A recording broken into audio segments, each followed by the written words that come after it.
Hello everyone, Edain here and welcome back to the Edain Mod. Today we're not doing a battle, we're not doing a ranking video, we're doing a deep dive analysis of the Dwarves. And I don't just mean Ered Luin, I don't just mean the Iron Hills, but I also mean Erebor. We're going over absolutely everything about the Dwarves. And this is going to be a long video, but I've been able to do this thanks to the Hidden One creator here. Thanks again Edain Mod team for putting this in. It has made my life so much easier doing things like this.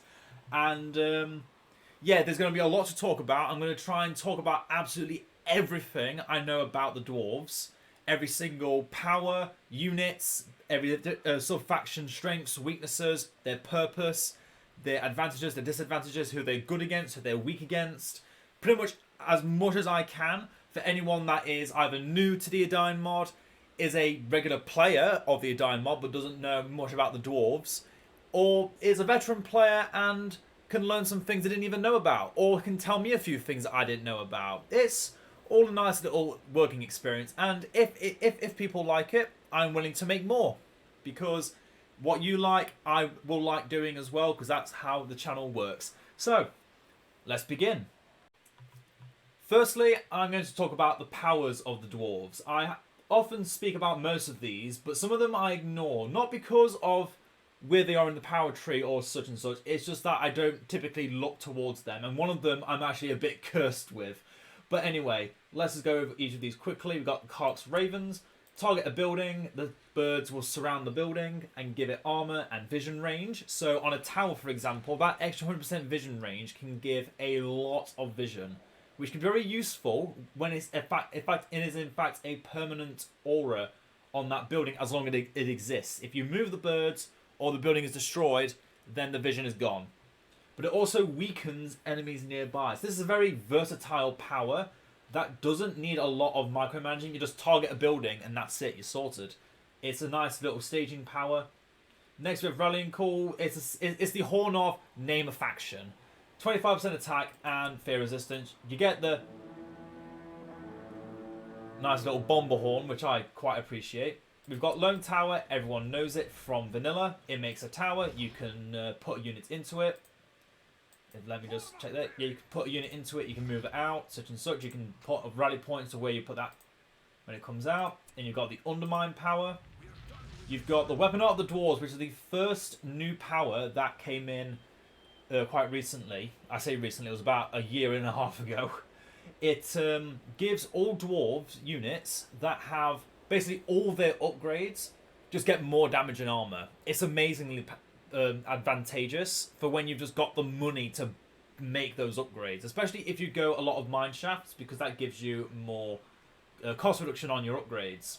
And it also makes the research faster, so you can actually get this and then begin getting the upgrades, which I really like. And then you got the runes, which haven't actually been changed, but they have changed how they move them around. So first you got the rune of inviolability. Put it on a building, it gets 50% armor. Let me just find a building to put it onto so you can see the rune as well. So that just gives it extra armor, makes it tougher to get destroyed. Rune of inspiration gives it a heroic statue effect. Rune of power gives it a permanent effect, which means it restores 100 hit points every few seconds. And considering it has nearly 8,000 hit points, that means 77 ticks of that ability would bring a building from near 0 health to full health. I don't exactly know the complete intervals and when the rune effect triggers, but it does trigger quite often. And then finally got Rune of Productivity, which put on a training building will increase its recruitment speed. Put on a production building, a resource building, it generates more resources. Now, I cannot confirm whether or not it works with Lake Town and improving your military or economy. It does something, I just don't know which one. I feel like sometimes it does both, but I can never confirm it. Anyone that knows, please let me know. That would be great. Really appreciate it. Next, you've got Gandalf the Grey, which summons Gandalf, which for a small time he can't use his abilities. But in that time, he freezes. He pretty much does a fear effect on everything around him. So once that's off, you can then do your Wizard Blast. You can shoot pine cones, or you can summon the Firework Dragon. Which, if you've not seen any of my videos before, look at any any of them where I play against the dwarves and you just see the firework dragon, never clump up around it. It is amazing at killing nearly everything. Then you've got Beornings, which is Beorn and some Beornings. Basically, Lothlorien troops. This is before Lothlorien came out, when this was originally introduced. So it's a slightly weaker version of the Beornings with Grim Beorn that you can get from Lothlorien. Nothing really different. You can turn them into their bear forms. Grim Beorn, or Beorn even, not Grim Beorn, gets a cowering fear effect and natural power, which you should probably use straight away because of how little they last. Then you've got Summon Citadel, which we all know and love. You've then got your last power, Earthquake, which is pretty much the same as the old version, except you use it once. It does the initial Earthquake, which does pretty decent damage. But the thing is, there's then several other shockwaves after that. 2 more aftershock waves that basically ruin a building's ability to recover in that time, because a building only really recovers when it takes no damage for a long amount of time. That's how it's always been. Back in BFME 1 days, it's been like that. So those extra aftershocks can knock enemy units down, damage buildings further. It's really effective. And it's not too strong either, because it doesn't actually destroy buildings as often as you'd think. It just really weakens them. And then lastly, you've got your middle tier power, Final Stand. Gives you massive armor, immunity to knockback, and slow cavalry that charge into you twice as fast for 30 seconds. And you can tell straight away when it's been used, because it's got the invulnerability effect that creator heroes can get. And that's all the powers. They're all good, all effective. You use them however you want. Personally, I keep away from Beorn and Gandalf, just because in the past, Beorn and the Beornings would have like pink skins, meaning their skin assets wouldn't appear, crashing the game, which is why I don't normally touch it. Gandalf is good, but I find with the Dwarves, I don't really need AoE tools. He's a nice way for AI to come back from a near defeat, honestly, in most of the cases. Lone Towers are really good crowd control. Put Cox Ravens on top of it, it just works. Undermine, if you want to do a cheeky strat where you just keep in your base and then suddenly, undermine, and then you just bring an entire army out from nowhere. The Summon Citadel can actually summon the troops of the faction you are aligned to, which is really nice. But other than that, it is pretty much the same as it's always been, except you can't make walls, obviously. But you can still make the towers, still make the halls, which can garrison troops inside, and the catapults. Although this is typically what I use for, is the quadruple catapult, just destroy anything that comes near. Or just put it right next to enemy base, and it's going to get destroyed. Either this falls, or their base falls. Which one is it going to be? I don't know. The runes I love, they're all really good. And the weapon art of the Dwarves is always something you should get, but only if you're going to go full upgrades from the second you get it. If you don't, then you've just got a passive power that does nothing. Just keep that in mind. Next thing I'm going to talk about is the actual subfactions themselves, because if I don't explain this first, the rest of it might not make sense to some people as to what makes certain things work and also why they work. So, the Dwarves of Erebor, firstly, are the used to be the generic Dwarves, and they are the most aggressive version of the Dwarves by a country mile. Their main things are doing massive damage, but also weakening the enemy's armor. And not just the armor of units, but also the armor of buildings. That's their whole shtick, is being able to just do massive numbers of damage above every other faction. And if you play them properly, you can just demolish enemy units and not care, because your units are really tough. And if your opponent's not careful, they can very easily get overrun. But one thing to note, they are very slow. So if you can just bob and weave around them, a more experienced player can beat these Dwarves. However, if you try to just face tank them, half the time you're not going to do it, because their damage numbers are scary. I'm not going to lie, they are very scary. Next up we have the Iron Hills, which are pretty much the exact opposite.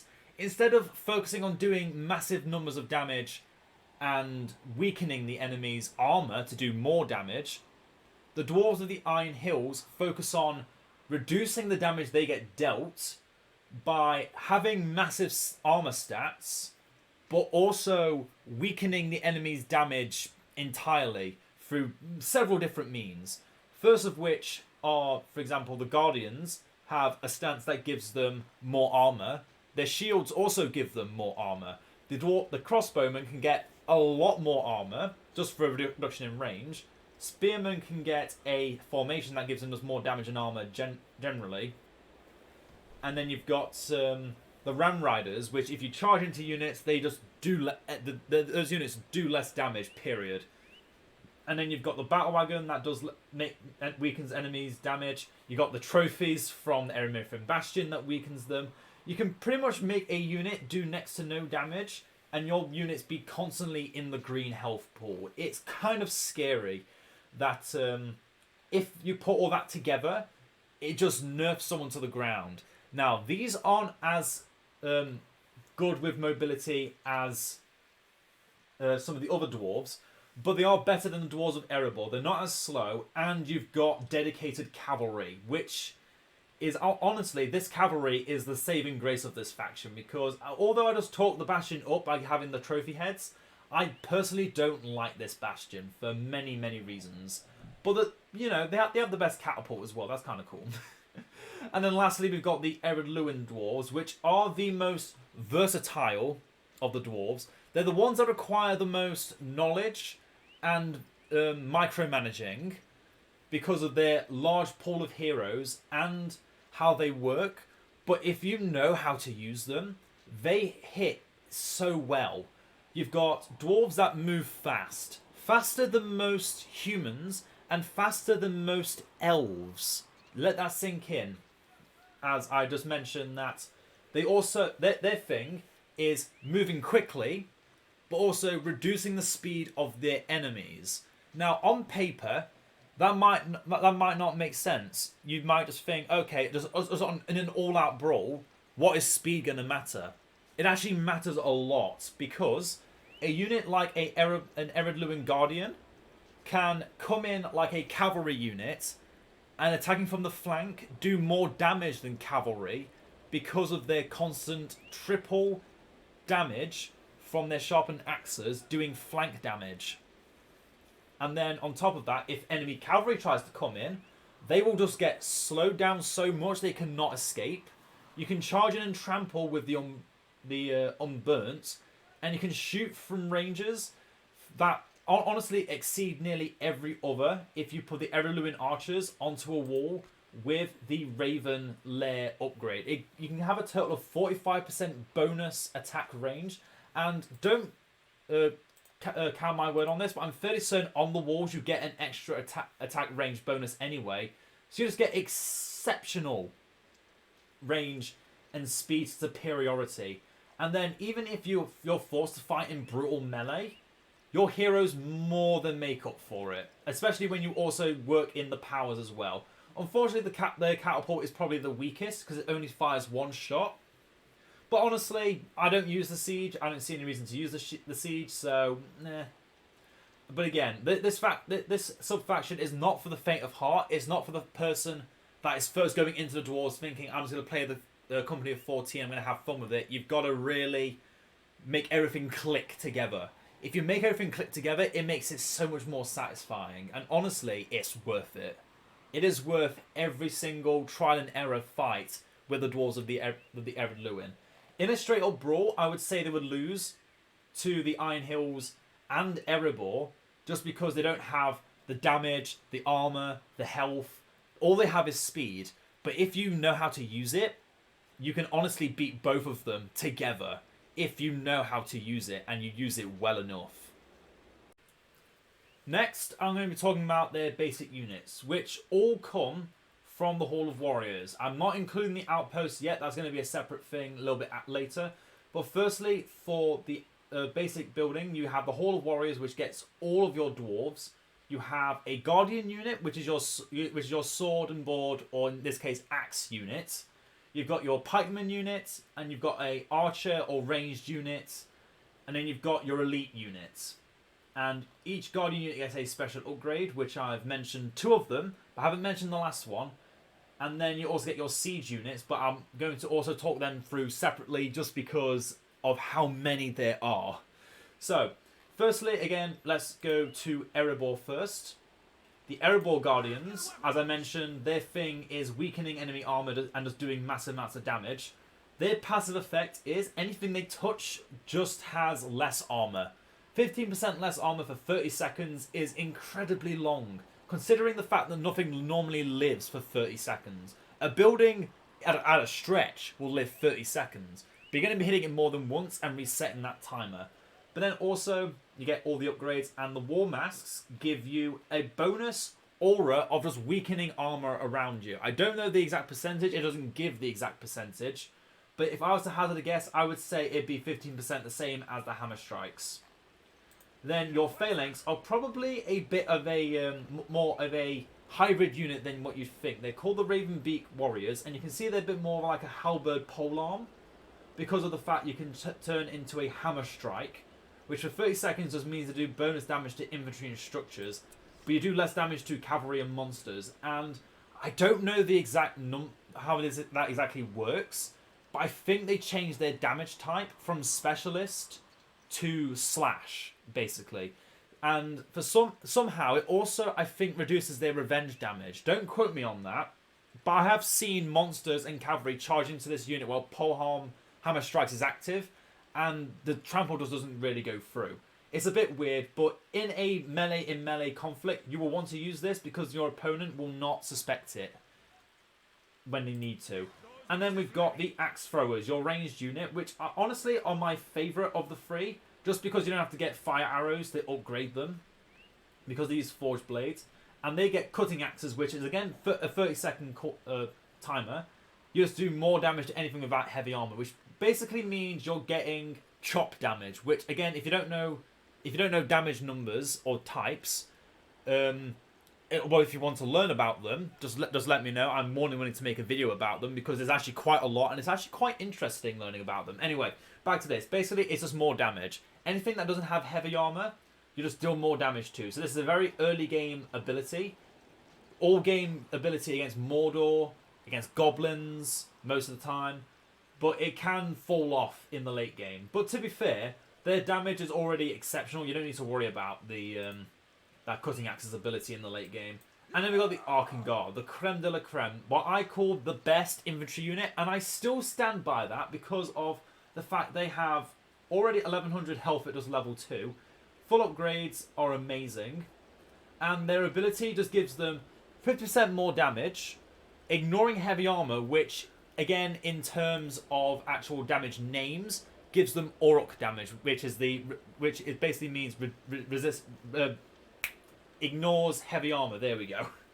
I was struggling to get the words out. For 15 seconds, that might not seem like a long time, but considering you can probably get one strike out every 2 seconds, if you're just in a constant melee with like Veterans of the Last Alliance, full Enlarged Elves, you're only gonna need like 2 strikes to kill them, and that's saying something about some of the strongest units in the game.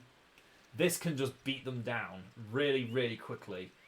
And they're just tough. And allowing them to not get knocked down or trampled just means they're always going to be dealing damage. Although, I will mention, their revenge damage is also really good. Archangard is something you can actually just spam in the end of the game. It's really good. And now, onto the Iron Hills. As mentioned already, they are very tanky. They're tanky boys. Comparing the Archangard's 1100 health, they have 900. Let that just sink in for a second. And then you can see Stubbornness. Bonus armor for 30 seconds. The Tower Shield gives them 50% reduction to damage from ranged attacks. Now, let me be specific about what ranged attacks are. Ranged attacks are shots from any archer type units. So, axe throwers, crossbowmen, archers, from horse archers, and from structures. Catapults and stones from any siege equipment, for example, is siege damage and is not reduced by those shields. So keep that in mind when you're getting this. It will not protect you against siege, it'll only protect you against archers. So if you're going against an archer heavy faction, If you just get tower shields, you could just Guardian spam, honestly. Guardian spam is quite efficient with the Dwarves. Then their phalanx are quite simple. They're just pikemen, sword and pike, pike and shield even. They get the formation of the tower guard. But honestly, I think this tower guard, their line this square formation, the shield wall formation, is actually counterintuitive for their role. Because a monster is meant to charge into them. But if they're all clumped together, they're not going to be dealing revenge damage. And the troll is just going to instantly punch the whole unit. Whole unit gets knocked back, doing no damage. And the troll just keeps punching them and punching them and punching them. You do not want to be using this against a faction that has monsters. Against cavalry, you can make it work. But against monsters that just auto-attack instantly, don't do it. Don't use it. Use it only when you're in full brunt melee combat to hide the fact that they exist. So that cavalry will just charge in and then suddenly perish. And then crossbowmen, they have to sacrifice half their range and vision for their shots, but they have 75% increased armor, which, if you haven't seen it, this unit can tank being surrounded by like fully upgraded like peasants or Gondor soldiers. They just can't kill them. This unit will just survive through anything with that extra armor. It's actually a bit silly how good it is. But obviously it's a very you use it, you got to keep with it. If you don't use it, you got to keep with not using it, because otherwise that range difference, you've got to move into that position. It doesn't reduce your speed, let that be known. It doesn't reduce the speed you're moving in. So you could, in theory, have the crossbowman hidden inside your army and then just shooting from afar. But then that takes away the whole point of using this effect in the first place because of the extra armor. You want to use this when they're in danger. And pretty much only when they're in danger. And then the Ironbreakers are, sadly, one of the units I don't use anymore.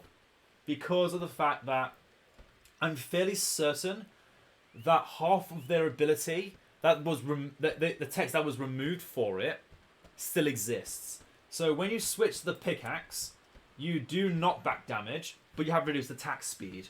What it used to be is it actually reduce your armor, because you're no longer wearing a shield. You're no longer got your shield in your offhand and your axe. You've now just got this pickaxe.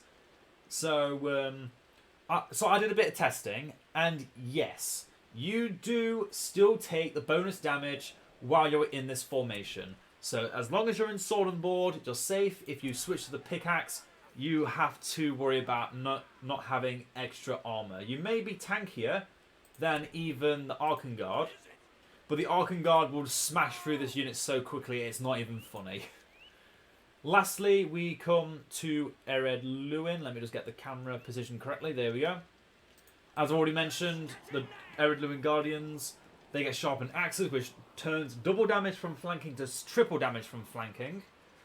But they also get a speed boost for 30 seconds, 50% extra movement speed, which, if it was used on the Erebor Guardians, would mean their speed goes up from 40 to 60.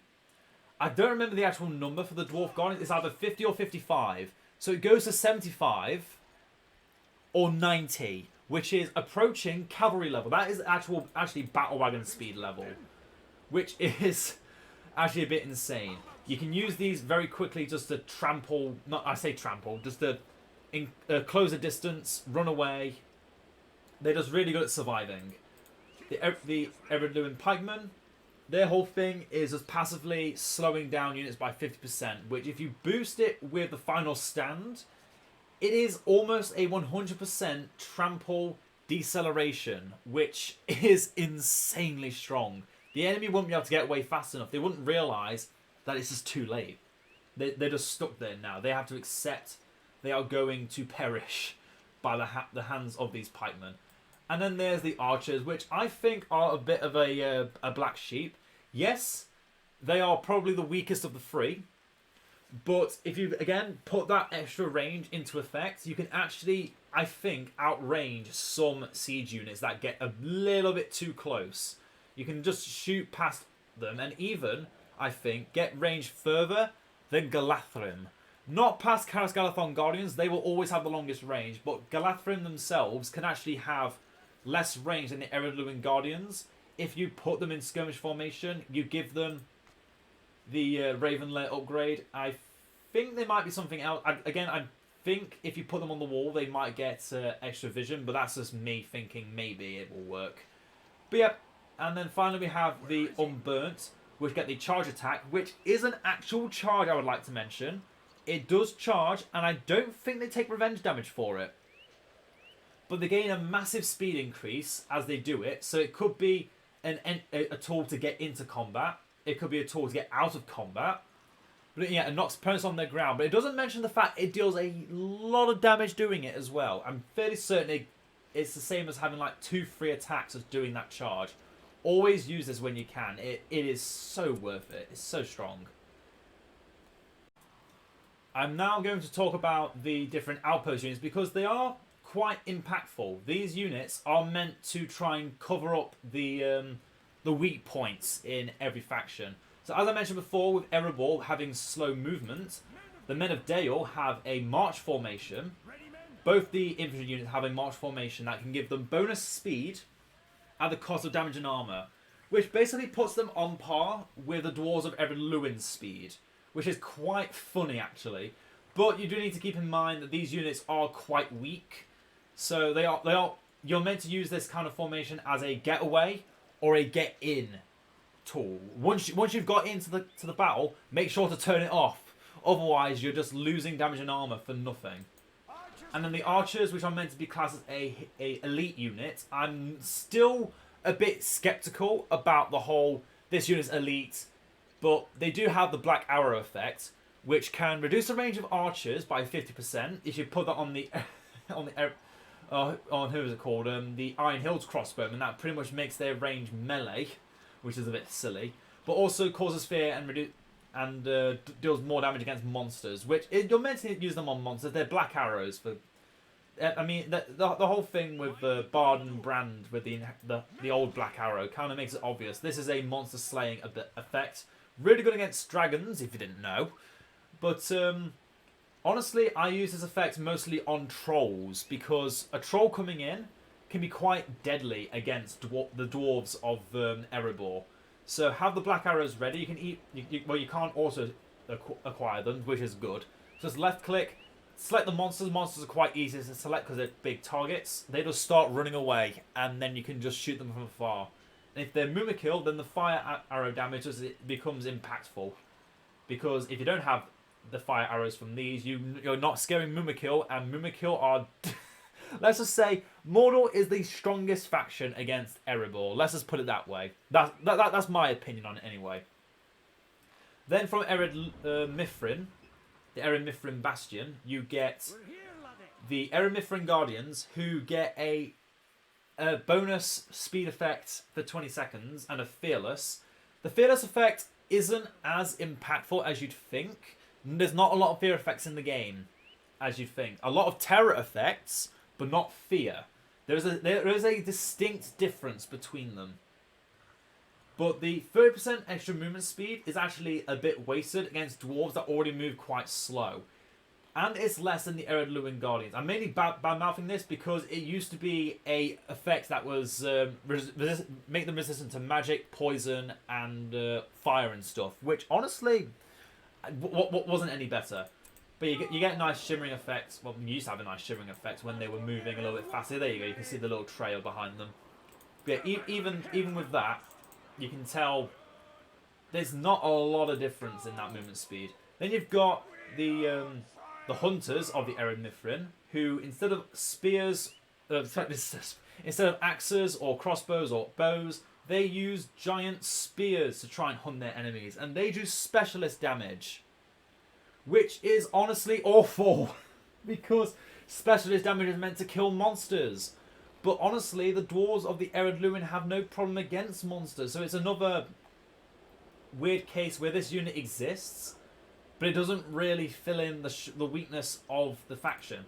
And then you've got the Ered Mithrin Dragon Slayer, which in a brawl you will not actually notice. This is probably the saving grace of Ered Mithrin. They're very easily hidden in your troops.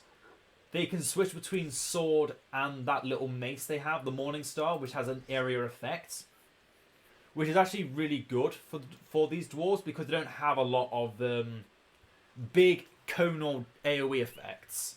You're mainly relying upon that and the Mighty Catapult up here, but we're talking about that a little bit later.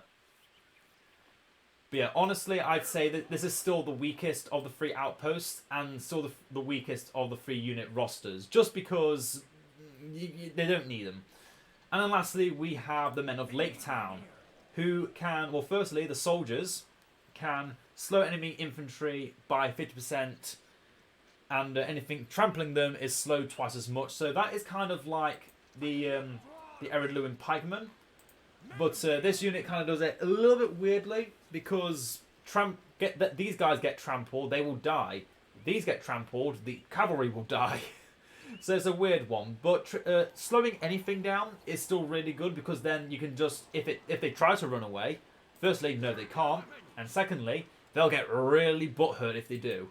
Then you've got the pikemen that have porcupine formation, which I still do not like porcupine formation. They used to have a formation that was honestly overpowered, and I'm a bit sad that they lost it because it stopped all trample effects from going through them, which was honestly a bit busted. But I'm glad they got rid of it because of how strong it was. But I'm sad they got rid of it because there's not anywhere else in the game. So now they've just got the generic porcupine formation, which makes this unit feel a bit lost. And then you've got more archers, which if you want to can do the bombard, which the yeoman archers can also do from Rohan. Sorry, no, this is the only that can now do the bombard. And it just anything in the area is slowed and has a little bit less armor for 3 seconds. You know how little 3 seconds is? Every volley takes 3 seconds. So all they need to do is move out of that volley, and then you have to try and reposition it. But if you do it here, for example, the unit has to run away from the position, has to get the requisite amount of range, and then does the shot. So honestly, these units are a bit of a hit and miss as well. But unlike with the Erin Mithrin units, these units are better because they have more entities. That is their saving grace. They just have the entities that the dwarves of the Ered Luin don't have. So in a fringe situation, you can just spam these as well, thanks to the bell tower alarm, which just allows you to call the horde effect on all of those troops, which is very impactful. Next up on my list to talk about are the siege units, and this is including battle wagons because they come from the Forge Works. I know they're not a siege unit, but they're really good though. Anyway, base battle wagons firstly have 3 different things they get passively depending on the subfaction you have, and I'll go over them in a second. But firstly, every dwarf faction can get 2 upgrades: the banner carrier, which is a mobile heroic statue, and the Dwarven Ale Kegs, which is a mobile half. So if you want healing, you get the half. You want just more damage and armor and resistance to fear, you get the banner. Then you've got the Demolisher, the Dwarven Battering Ram, the exact same as it was in Beer For Me 2. If you need me to explain this, it's a slow battering ram which, if you deploy it, can just stay in one position and hit something really, really hard and will never die. If that has to be against an outpost, so be it. That outpost is no more. Against a gate, that gate is no more. Against anything, it's just going to be gone.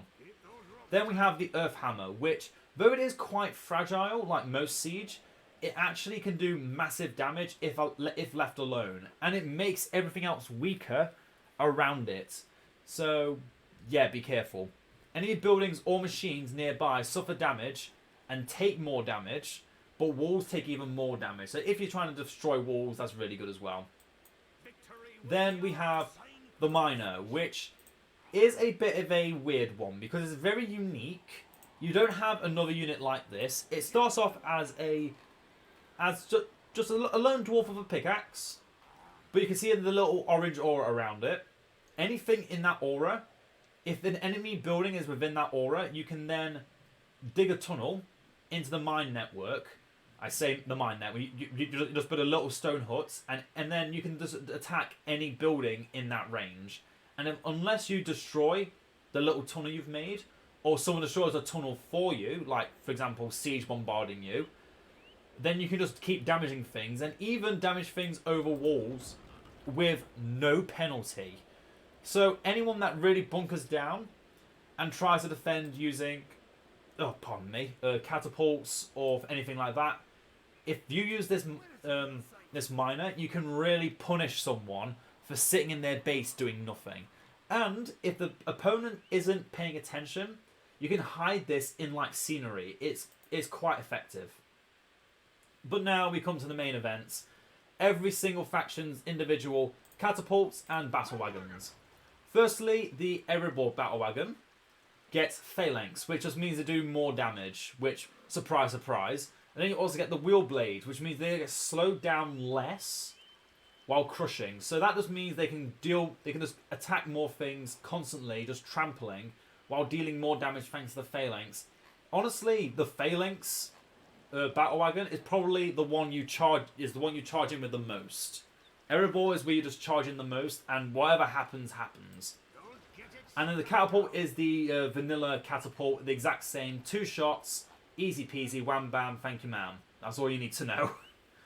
Then you've got the battle wagon of the Iron Hills, which has a more defensive variation to it, obviously. This is the battle wagon you would just have fighting enemy heroes because of the extra armor that comes with it. The shield bearers grant more armor, and then the trophies around it, nearby enemies lose damage. And the debuff increases by 5% for every level of the battle wagon. So that means you can give a minus 40% damage reduction just for having this battle wagon around. You don't even have to fight with it. You can just have it in the background and be like, okay, let's see you do damage. And then you just laugh at them. You've also got the best catapult because you fire 3 shots, and you also have the oil barrels. I believe, if I'm not mistaken, yep, the Erebor catapult does not have an oil barrel.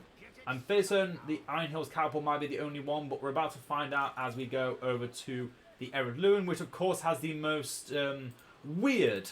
Let's call it weird. They have archers positioned on their battle wagons, so you can just run around with this, and the archers will constantly be dealing damage. But on top of that, you can also have a bolt thrower just positioned on their six, so it could be like Barlin just constantly shooting bolts, being like, oh, I'm too old for this, and just have a lot of fun with it. And then you've also got the Ered Luin catapult doesn't have the oil barrel effect, but it also has only 1 shot, which means that all of its damage is in 1 egg. Sorry, that's a terrible analogy. It's all your eggs are in 1 basket with that shot. So if that shot does 1 damage too little, that's too bad. However, with things like the Erebor catapult, you'll have 2 separate shots which get boosted from the flaming shots separately, and then you got the triple shot of the Iron Hills catapult, which just crushes everything. I don't actually know the differences between them if complete damage numbers, but I'm fairly certain, obviously, that's going to have the highest damage number because of the 1 shot. Medium damage because of 2 shots. Less damage because of 3 shots. But honestly, these 3 shoot so quickly, you don't even notice any difference. It's kind of busted how good all those catapults are, really. They're all really good. They can all get upgraded with the Flaming Stone to do more damage. And you're one of 2 factions that actually can upgrade your siege equipments. Which, I'm just going to leave it at that. Siege equipment's good. You use it, you don't use it, it's up to you. I preferably don't use it. Next thing to talk about are the heroic units for the Dwarves, because technically, one of the sub-factions has 2, while the others only have 1. Firstly, the one that everyone has, the Khazad Veterans. You can only get 3 of them, obviously, because that's what classifies you as a heroic unit. And the way to get them is by having these pack horses, the ponies, I call them, and have your elite unit, so Unburnt, Arkengard, or Ironbreakers, have them go with the ponies to Khazad, and they come back as Khazad vets. And what you can do with them is very multifaceted. You can either Well, firstly, you can send them to the forge to give you mithril mail, which then just means all your heroes for 500 resources can purchase mithril mail, giving them massive defensive boosts, which for every faction is really good. But the fact that all of the dwarves get it is always good. Think of Gimli, how strong he normally is. Give him mithril mail, he is just the destroyer of worlds. But then the other thing you can do with the Khazad investors, obviously keep them around, have them fight, because why not? They're your heroic unit, they're meant to be really strong. However, the way you build them can be different. You've got, I think, a total of, if I'm doing the math right, you got a total of 8 different configurations you can do, because you have either just axes for basic slash damage, you've got hammers for siege damage, you've got morning stars for Uruk damage, which means, again, for those that don't know, is basically damage going through heavy armor, or you have swords that do bonus damage to heroes. And then you get the choice of either picking a shield to give you a higher armor class, or going for another axe to have another base damage upgrade, which then can get multiplied by damage multipliers. But yeah, that's a total of 8 different configurations. You can get axe and shield, hammer and axe, hammer and shield, morningstar and axe, morningstar and shield, sword and axe, sword and shield. And you can see here I've got sword and shield here and axe there. And then you also get the ability to become a stone wall. If you need to knock back and trampling, slow anything down. It's just another slowdown effect, which in Erebor just means you've got a protection effect against cavalry. In Ered Luin, you've got another slow effect to add to your already massive pool of slow effects. And in the Iron Hills, it's actually, I'd say the Iron Hills gets the most value out of the stone wall, because it then locks units down to then get forced to fight and get weakened. And then you've also got Death Wish, which is, as it's quite obviously a Death Wish, more damage, less armor. Works with every faction again. You can boost it with all kinds of different things. But all that damage, that 75% extra damage does go to the extra damage you get from the axe. It's just pure stat numbers. But yeah, this unit, they come, they go, but they certainly go in and out with style. But next I want to talk about, which I haven't talked about, and I honestly forgot about for a second, but I'm going back to them now, is the Iron Hill Scouts. Which is technically the scout hero unit of the Iron Hills, because they don't actually have a hero anymore. They used to have Bilbo, but they removed him, and only gave him to the Ered Luin Dwarves. But you get from this Scouts a fast, reliable, single entity that's about as strong as a level 1 scout hero, maybe a little bit weaker, considering they only cost 100, and if they die, they come back at only 100. You can get 3 of them, and they just have really good range of vision. Really, really good. But if you have, firstly, purchase elite equipment, which is how you get your elite troops with every dwarf faction. With the Eredun, if you have the Ram Rider hero Narin, and then you just pay another 800 here, you can turn that single Ram Rider into a Ram Rider unit, which has the exact same high view range, can get forge blades and heavy armor, so they get the bonus damage and armor from weapon art of the dwarves, which is insanely good. But on top of that, they also just, whenever they trample something, they do less damage for 10 seconds. Just incredible. I've managed to win games purely thanks to this one unit. And honestly, this is the best reason. This is the reason I play Iron Hills honestly regularly, and why I don't forget about them, because the Ram Riders are so pivotal to this faction. It's the only cavalry unit of the faction, not including battle wagons, because they're technically a split between siege and monster if you want to get technical. But yes, this unit is really, these units are really, really good. And I've actually got a video that came out recently showing off the Ram Riders at their best. And yep, I will keep saying it. They are one of the best units in the game for cavalry. They just do so well in everything they do. Next, we're going more into the bog standard parts of the dwarves. We've got their buildings. Every single dwarf faction has this building array for their castle, which is 7 plots, same as Rohan and same as Imladris, but they actually get, I think, more wall expansions than any other faction. They get a total of 12, 6 on each side of the wall. And you can get catapults, battle towers, postern gates, or their unique building, the Raven Lair, which I've already mentioned before, gives you extra vision and range, which is really, really good. And if you have a Lothlorien ally, just let them put archers up here and watch them attack from a screen away. It's actually kind of silly. And then inside your base, you can build the mine shaft, which is your corridor to the mine network, which can connect to other mine shafts across the map. For example, from here to there.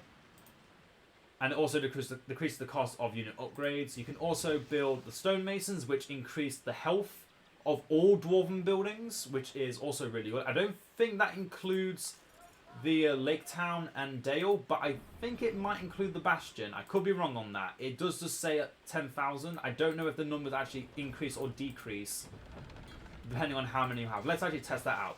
What does that say? 3850. Demolish this. They should now have no extra health. It actually went down. Okay. And let's check their own Mithrin Bastion. It did not change. So it only affects buildings in the dwarf base and technically outposts, I guess, as well.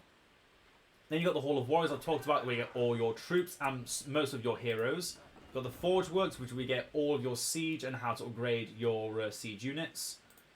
The Forge, we get all your unit upgrades, including the siege plant and elite equipment. Obviously, we get all the workers' tools.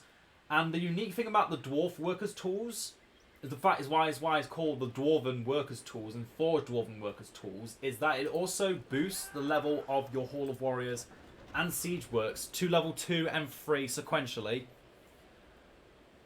Just because the dwarves are that good, they don't have to pay to upgrade these buildings, and then if they get demolished, they have to bring them back up to level 2 and then level 3, like Gondor or Rohan or some other factions. The dwarves just get it for free, which is why I love them. Because getting free stuff, which other factions don't get, makes them so impactful. I just slam my hand on my knee a lot and it just hurt. Then you get the heroic statue, like most good factions do. And the hearth, which is the well for the dwarves. And you get the battle tower. All 3 of those buildings, every other faction pretty much gets. That is a good faction. Except for Imladris and Lothlorien. But we'll talk about them if we ever make videos for them. And then you can see their outpost is exactly the same as most 3-level outposts that are the basic outposts, except they get 2 bonus plots, and every camp and castle also get 2 bonus plots. I'm not showing the camp just because every single camp is exactly the same. It is 6 plots. Some of them have walls, some of them don't. If you have walls, great. If you don't, oh well. Only the Misty Mountains can say they have a unique camp because it's the exact same as their basic outpost. And yeah, from those bonus plots, which you can only get if you have a tier 3 stonework and get the lines of defense, you then can build a heroic statue, tower, or hearth, which is nice. And then let's go with the outposts, the special outposts, because this is where it gets fun. Firstly, we have Dale. I'm not going to talk about every single upgrade that both Dale and Lake Town get. I want you guys to try this out for yourself. It is so much more rewarding going through every single thing that Dale and Lake Town can get and just learning about all of it yourself. So you start off with just the little hub in the center. You're then able to recruit your basic units. You can also recruit your elite units after that. You can get this wind lance. You get a well. You get a tower. You get bonus money just for having, just for building a few things. You get a toy maker, a marketplace, which allows you to make the traders of Dale. You can then boost the roads that the traders of Dale make to boost your movement speed, which is another amazing reason as to why you should always make a Dale outpost in as Erebor, because the movement speed is what makes the dwarves of Erebor not so slow. It makes them good. It makes them really, really good. And then They get a few other things that allows them to get Brand and the Dale Bowman. As I mentioned, you also get the Windlands, which is a literal ballista just protecting your base. And it actually destroyed this Drake lair off in the distance. I didn't even pay attention to that. But with every building you get, you also get more health to the building, which is why you ended up with 7,500 here. It starts off with like 4,000. It's a lot weaker to begin with. But then over time, the buildings just level up. And then you can buy every upgrade. It's a lot slower than what it used to be. But honestly, this is much better than what it used to be. And so is Lake Town. They have a few differences. Instead of the marketplaces, which Dale has, they instead have a more sneaky stealth related theme, which can also allow you to put your units into this little unassuming dock. I can spell the unassuming dock, which you can put things into to then take out from the mine network. You also have the bell tower, which just allows you to... well, firstly, once you have certain things, you deactivate resource generation for all fishmongers, which are basically some of the citizens that are around, to basically pick up their arms and fight, so they defend themselves a little better than Dale would. But you also get increased recruitment speed. And yeah, all fishmongers then attack nearby enemies when you get the next upgrade. But as you can see there, once the Mayor's Lodge is constructed, you also get damage and armor everywhere. I'm fairly certain that is the same here if we click on this. Nope, they don't have that. So you get more damage and armor while surrounding the Lake Town. Lake Town is definitely a lot more versatile. Dale is mostly about economy and movement. That's their two things, economy and movement. While Lake Town is damage and armor, easy mobility, easy recruitment, and that's why the Lake Town units aren't garbage tier, because they're just easy to recruit thanks to that alarm. And then lastly, we have the Erin Mithrin Bastion, which they have made improvements to it. I'm not going to lie. Firstly, it looks amazing. The building itself looks absolutely amazing. However, that does not excuse the fact that the additional Hall of War that is basically just the same as it was with a few tweaks.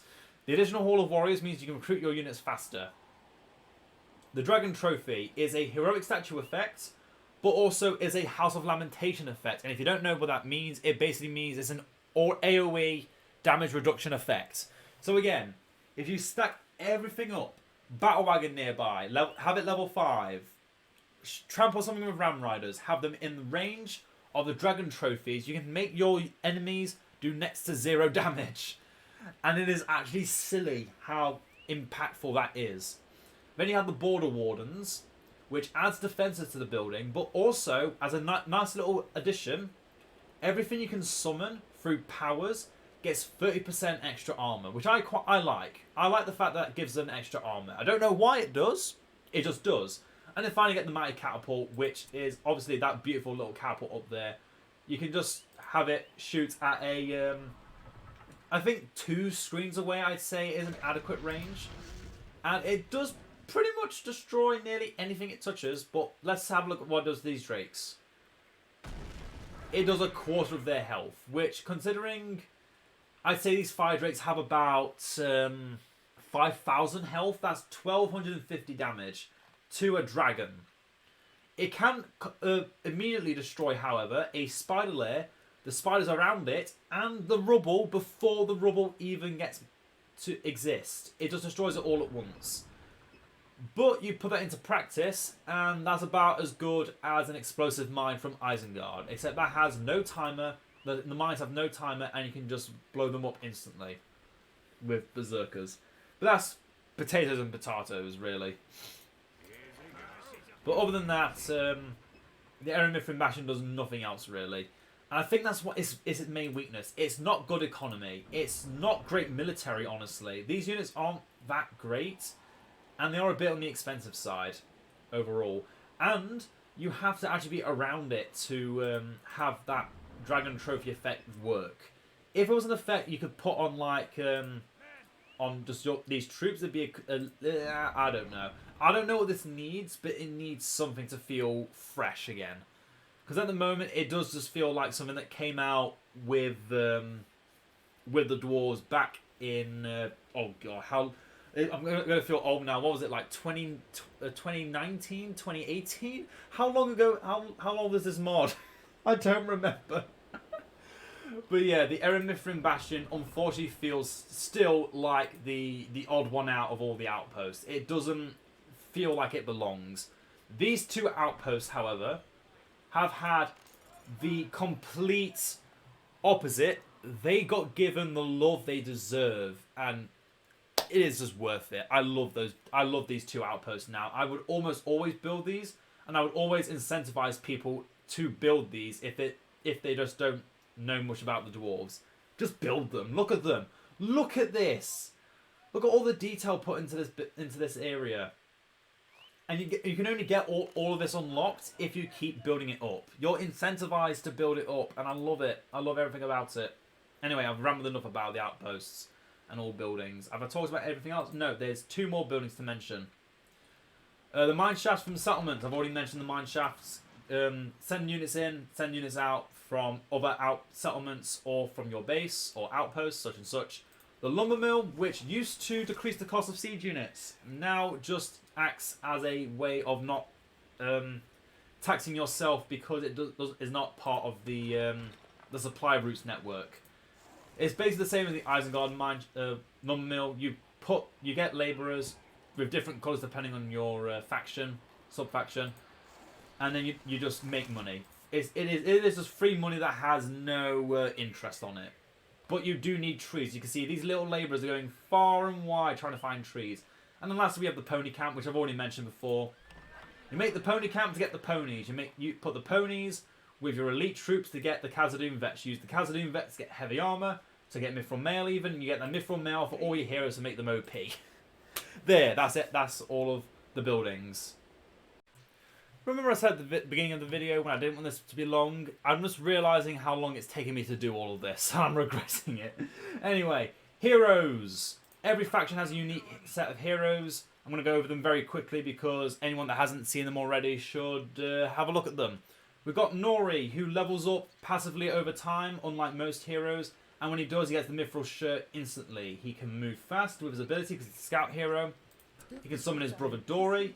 He can throw a knife, similar to Aragorn's knife throw, similar to Gimli's axe throw. And then you can ambush, which is a small teleport, and then can summon a bunch of knives around him, which are like the Razor Crescents for what's-his-face. Dory, as Nori levels up, gets newer things like dealing more damage and AoE, knockback, such and such.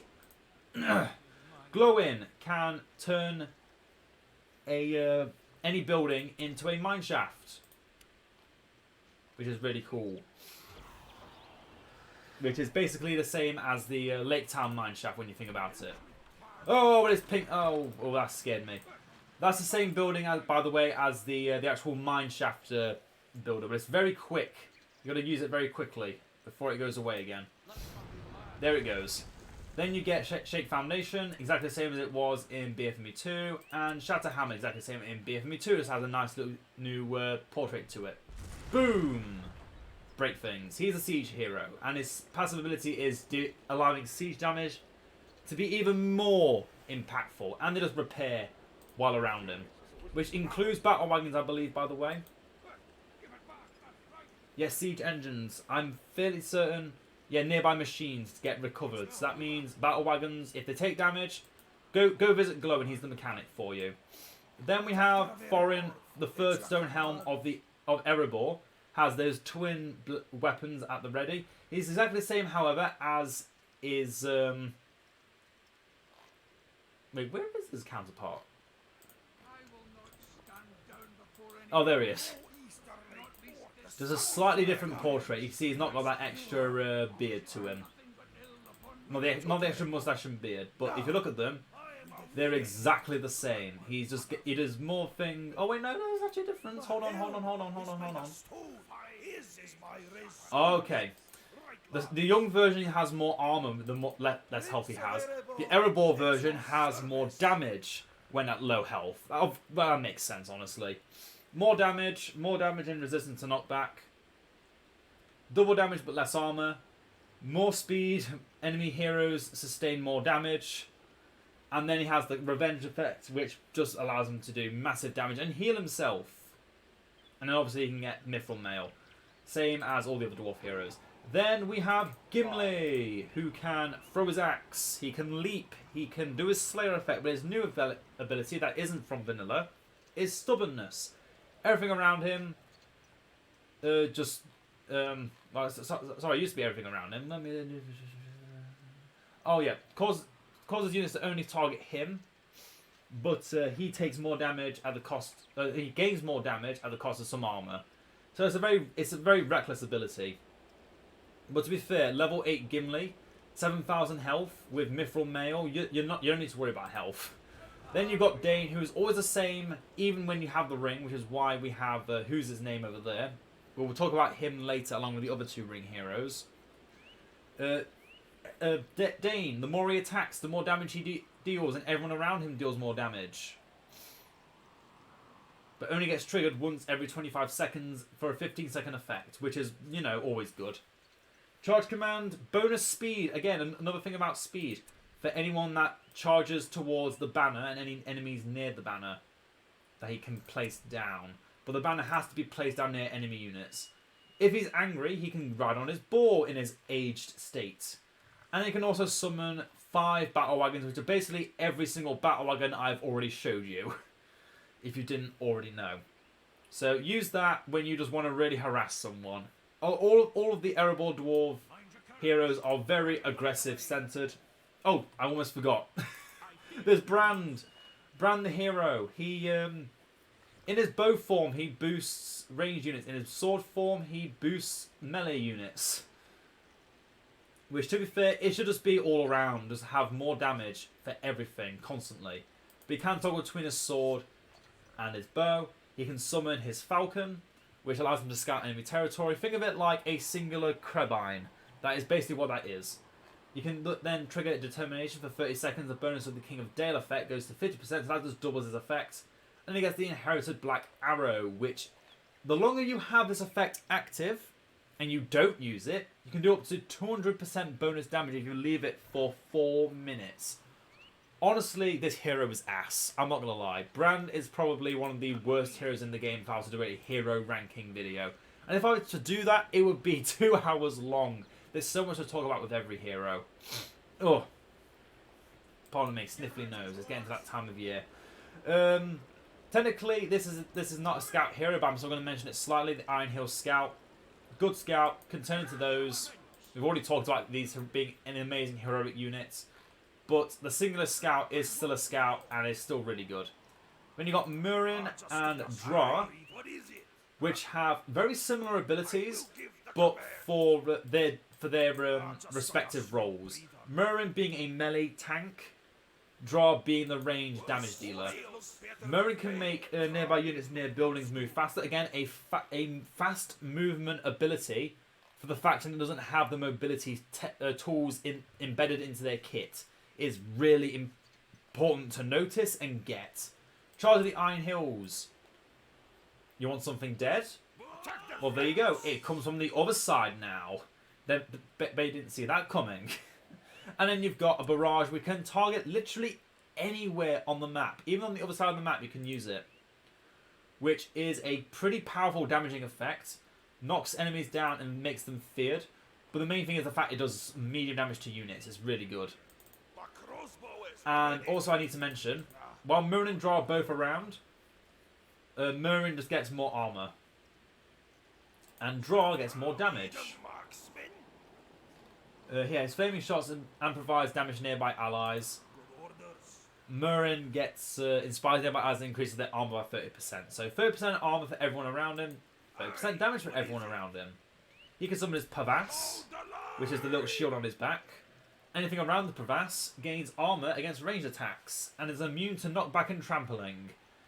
Even though it's a small range, if you're all condensed together into one position, yes, you're going to be screwed against an AoE attack, but you're going to be immune to a lot of things. And add that up with, again, with the tower shields of the Iron Hills Guardians. Oh, you're in for a fun time. Focus fire, you target an enemy building. When you destroy it, things around it temporarily gain bonus experience for just, for, you know, focus firing. And then you get the Blinding Barrage, which is similar to the Black Arrow effect, but is exactly the same as Murray's effect. It is a infinite range barrage. Does no damage though, but instead just makes it so anything that has a ranged attack has less range for 30 seconds, which is always pretty good. Although you have to wait for it to come into effect. Then we have Thorin the Third Stonehelm, which I've mentioned already. More damage, less armor, more speed. Oh, this one's different now. Instead of having enemies weakened, this makes the enemies flee, but then the revenge is still the same. And yeah, the weaker he is, he's immune to knockback, but has a bit more armor to his name. Narin, probably my favourite of the Iron Hills dwarves, can get bonus speed for just existing. Nearby heroes, heroic units, and elite units gain armor and gain experience faster. And just this exists, and this is basically a heroic statue effect. It exists for 30 seconds after it disappears, and it can move faster by 35%. As a cavalry unit, that makes him one of the fastest entities in the game. Then ceasefire for 30 seconds. An enemy hero or monster cannot attack or be attacked, and any abilities cast during the ceasefire will take twice as long to reload. So that basically means, if for example this was an enemy Murin, if he was to use his barrage, he can't use his barrage for twice as long, which is even more impactful than the Hour of the Witch King effect that the Witch King has. You then have Battle Command, 50% extra damage for a faction that is all about armor is insane, but beware, it has to be only used on Ram Riders. But again, Ram Riders are still really good, but it does reduce their speed by a lot. But the bonus can also affect Narin. And you got that soundbite, but you can see the speed reduction is noticeable. And then finally got the Alliance sends a Raven to promise an allied hero his support. The designated hero doesn't take damage for 10 seconds. It can be done across the entire battlefield. So again, let's just have a look at Brand over here. There you go, you got a little help. Take this help, you need it. And then finally we have Edain Ironfoot II, the younger Dane, who also has a rising rage instead of a blinding rage. You need to attack more the more you attack. After 5 attacks, he deals damage in an area and gains armor. After 10 attacks, he strikes, throw enemies to the ground, and can't be knocked down himself. So he's the aggressive. He's the aggressive side of the entire subfaction. Then he can do a rupturing attack, which knocks enemies to the ground. And I think if your slow is doubled at full rage, so a 60% slow. So again, that's just another crowd control effect that you normally wouldn't have with this subfaction. Then you got the mounts, which again you can only use while enraged.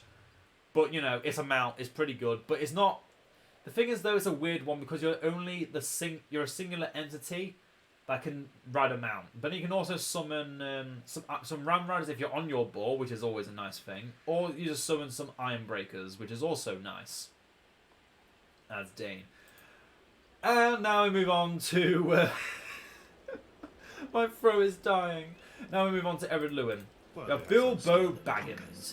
Like every hobbit, he can throw stones or go to his sword. He can hide himself. He can move faster and deal more damage, instead of having more vision like what Merry and Pippin can do.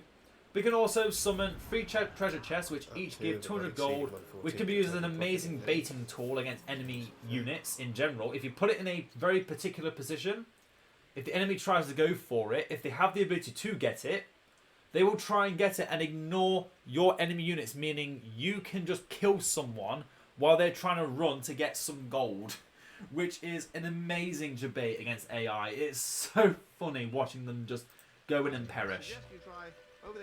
Then we've got Bofur, who can throw his pickaxe at an enemy unit, and then if you move him towards where the pickaxe landed, the ability automatically regenerates. Or you have to wait 60 seconds before it comes back to him instantly. But yeah, the fact you can just pick it up from where you throw it, and there's an AoE knockback effect, which with pretty good damage as well, means if you use it in melee range, you get more benefit than if you're just attacking normally. So again, it's a very micromanage effect. You can summon Biffa and Bomber, which I'll summon them all at the end because you want to see all the 13 dwarves together. You can Tremor, which is similar to Dane's effect, except it's slightly better in the fact that it's in the hands of one of your starting heroes. And it's an instant, just 50% speed reduction for 15 seconds. And then you got Chain Quake at level 7, which is an amazing ability. You target a building, you get knock things down in between you and your target, and the building itself takes massive damage. Imagine Shake Foundations from Glowing, just better. That is what Chain Quake is. Actually, it's not even that, come to think of it. Then you've got Balin, who can make a shield for an ally hero, which just makes it so they take less damage and they can move faster. And enemy heroes are weaker against them, but they do weaken the shield eventually. Then he has a passive which gives all nearby heroes bonus attack and experience gain for 10 seconds as long as Balin is in the battlefield. Then he can summon Dori, Nori and Ori on an ally hero. And then it's Heroic Blow. If he lands the hit, he makes enemies flee. And ally heroes gain twice the effect of the generosity of the veteran, meaning 50% extra damage, 50% extra experience. Which is really good on, again, a level 7 ability. Then we have Glowing, who can choose between his big hammer for big damage, or his twin sword, twin axes even, for AoE damage. Slightly slower, but one effect changes only. Powerful Blow is the same in both forms. Nice big AoE, basically the same effect as using Hurl Pickaxe in melee range, but slightly larger range, and you can feel the weight of the attack. They can summon Oin and Glowing for a small amount of time, which they just attack everything around them. And if you're wielding your twin axes, you just move faster, have faster attack speed, knockback resistance, and you can't be reduced to 0 health. You are technically immune to dying while using that effect. Or you can just, Earth Hammer. Does another Earth Hammer effect, although you have to use it immediately. Doesn't damage structures, it's not meant to be used as a damaging structure effect. It is meant to be mainly used as a crowd control effect on enemy units. Both those abilities are meant to be amazing, they're just meant to be good and used in the right time. Now then, let's summon all the dwarves, because it's time. Stop it. You've had plenty.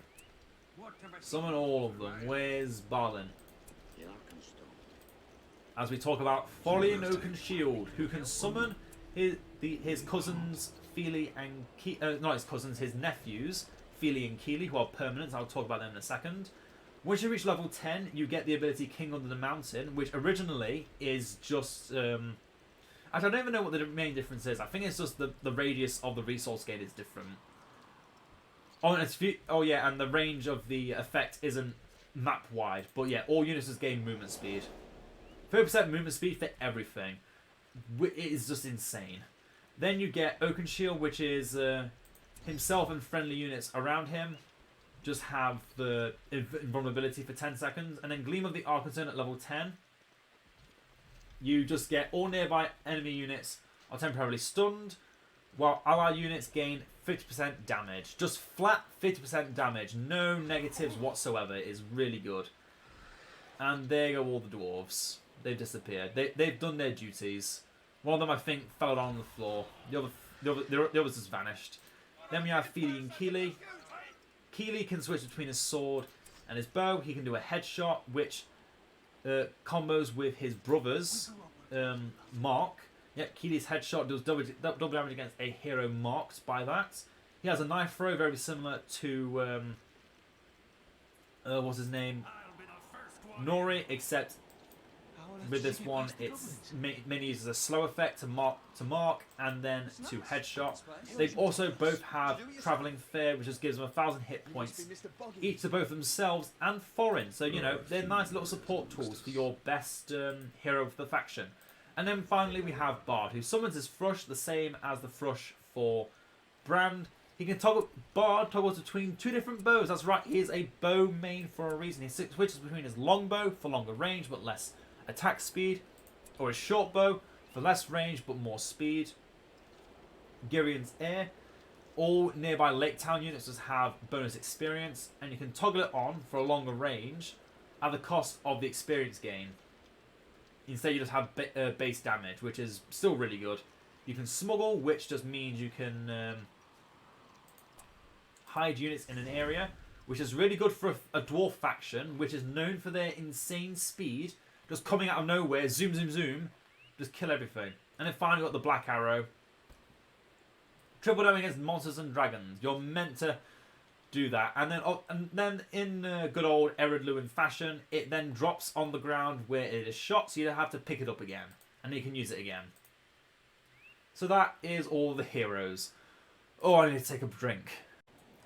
Last but not least, we need to talk about the ring heroes. Let's start with what I think is probably the weakest, Edain Ironfoot for the Iron Hills. When he takes the ring, he has permanent rage at its highest, which means he's just hitting everything super hard. But not only that, but he heals from every attack he does, which on the surface sounds amazing, until you read that he doesn't heal from anything other than attacking things. So he has to be constantly in combat to heal himself. No half or healing effect can help him. I think Miravor, Athalas, and some other hero healing effects might be some of the only other ways to heal him. But other than that, you've got to strike from combat to heal. Your Rupturing Strike is basically the same as it was, but now since you're at full rage constantly, that is a constant 60% knockback effect. You can constantly ride your mounts. You don't need to worry about being in and out of rage because you're just beyond that mount. You then get Scorched Earth. In his blind hatred of the enemy, Edain bombards an enemy irrespective of losses, causing great damage to allies and enemies. Bombardment sets the earth on fire. Let's just show it against those goblins over there. The reason I'm showing it all the way over there is I don't want to do any more damage to anything. I want to do it while we're waiting for that. Let's have a look at Vendetta. Focuses all his hatred on a single enemy and takes all precautions to destroy him at the loss. And as long as that enemy lives, Edain permanently loses health until the enemy is dead. But should he knock down the enemy, he and the allies' heroes are fully healed and the enemies cower in fear. So really good effect for that. Apparently Gollum was there.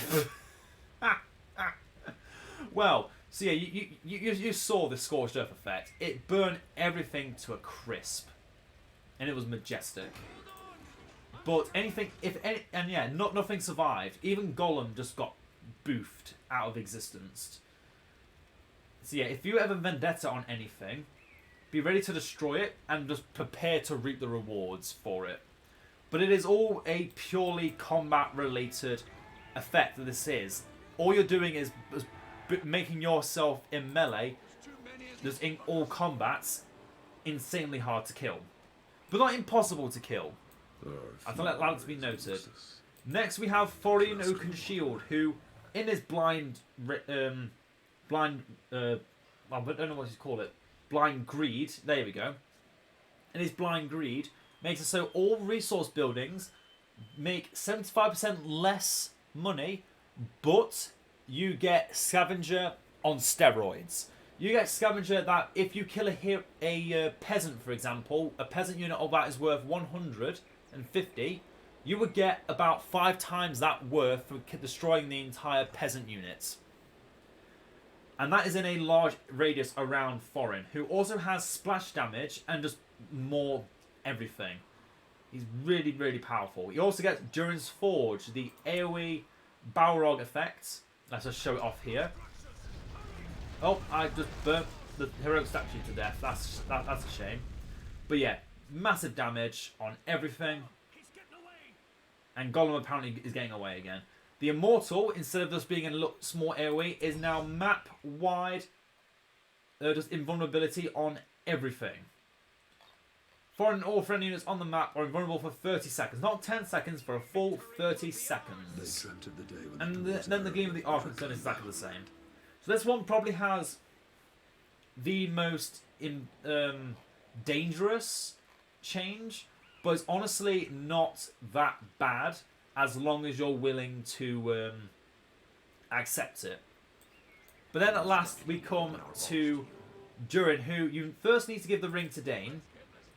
Then Durin the 7th will just pop out, and his whole thing is so unique, I'm not actually going to talk about it. I'm just going to say that this is what it's like at the very end. He can build buildings, and any building in the aura that I just throw that down, if it's a friendly building, gets massive armor boost. If it's an enemy building, gets massive reduction in their armor, greatly weakened. And yet he can build mithril workshops, Dane's assembly barracks, which actually should be called Durin's assembly barracks, and the Durin statue, which I had, but that got destroyed. I would rebuild that. This is me a second. Then he has words of silence. Any units within a wide area become afraid while allies are healed and gain improved stats. Enemy buildings within a wide range cannot be used for 30 seconds. And then finally he also gets Fire of Arle's Forge. But this one is... I'm fairly certain it's the same as Foreign. It just looks a bit more impressive. It looks like it has a larger radius. I don't know. But yeah, this Durin can also just make buildings.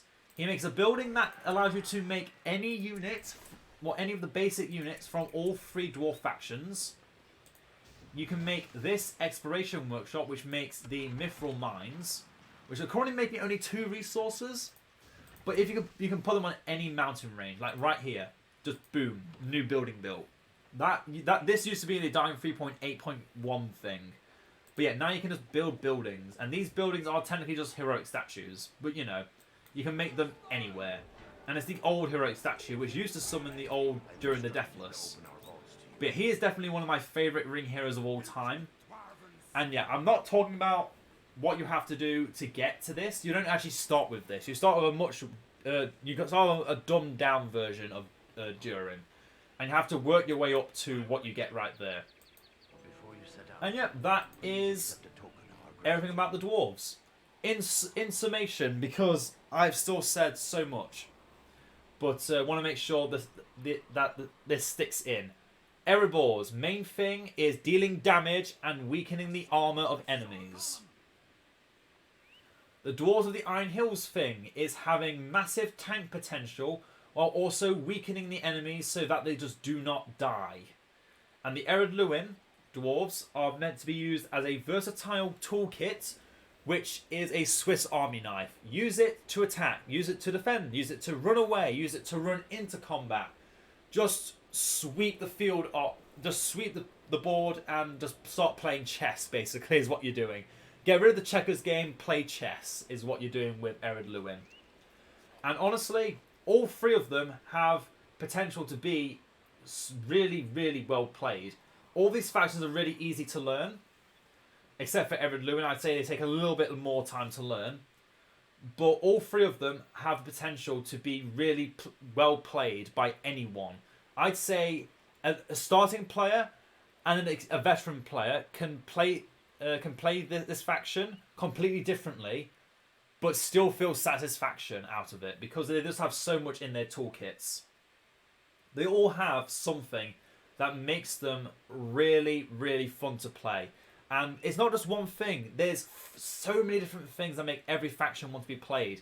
And it's so hard to choose between all of them because they're all so good. Which is why I play the Dwarves, and I have been playing the Dwarves, and will continue to play the Dwarves a lot more at the moment. Because, I mean, this has been one of the favourite changes of Edain 4.7. It's just so refreshing to play the Dwarves again. To say they got such a big change. And it's not even a big change, it's just a nice breath of fresh air. Anyway, I've said enough. I hope everyone has learnt from this. I hope everyone, and anyone that has any had any questions about the Dwarves, I've been able to fulfill them in this. If I haven't, just leave it in the comments. I'll obviously reply like I normally do.